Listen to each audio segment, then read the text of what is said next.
Et aujourd'hui, exceptionnellement, vous pouvez rester.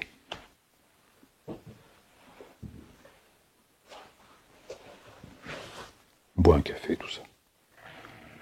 Allez, ça y est, il manquait plus que ça maintenant. On devient soudainement permissif.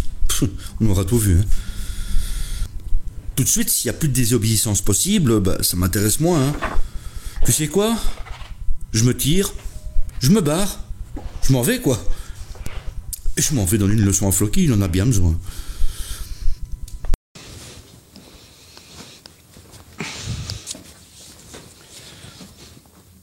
Eh bien oui, Floki, de toute évidence, tu ne captes pas vraiment le principe de la perceuse colonne et de la foreuse colonne.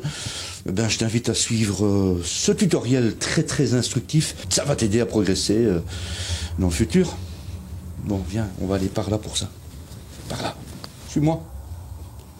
Donc, comme tu peux le constater, ceci est une Einel. Einel. Einel. Je ne sais pas comment on dit. Ça, c'est pas grave. Ça n'a aucune importance. L'importance, c'est de savoir 1, 2, 3, 4, 5, 6, 7 lettres.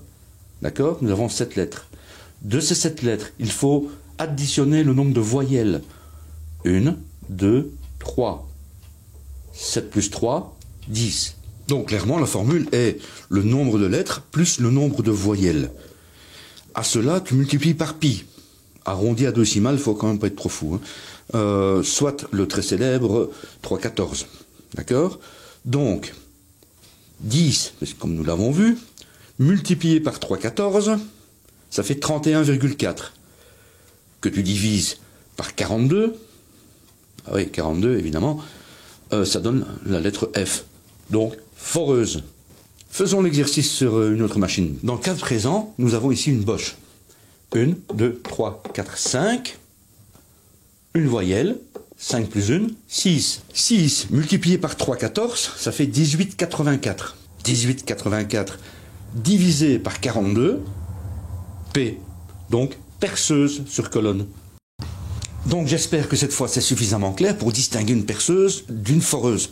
Colonne, en tout cas. Ça ne marche que pour les colonnes. Le 3,14, ça ne marche pas pour tout. Hein.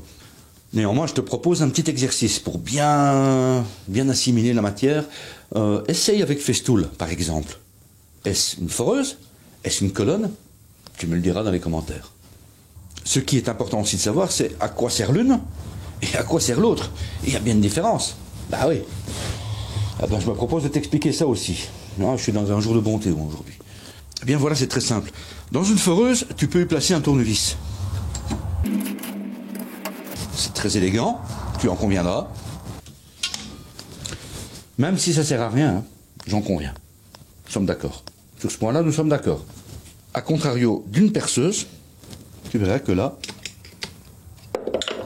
ça marche pas. Une lampe torche non plus, ça marche pas.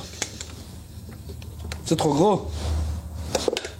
Et ça ne tient pas. Encore deux petites choses, Floki. On m'a reproché de ne pas avoir parlé de l'assistant. Enfin, reproché, un grand mot. Hein.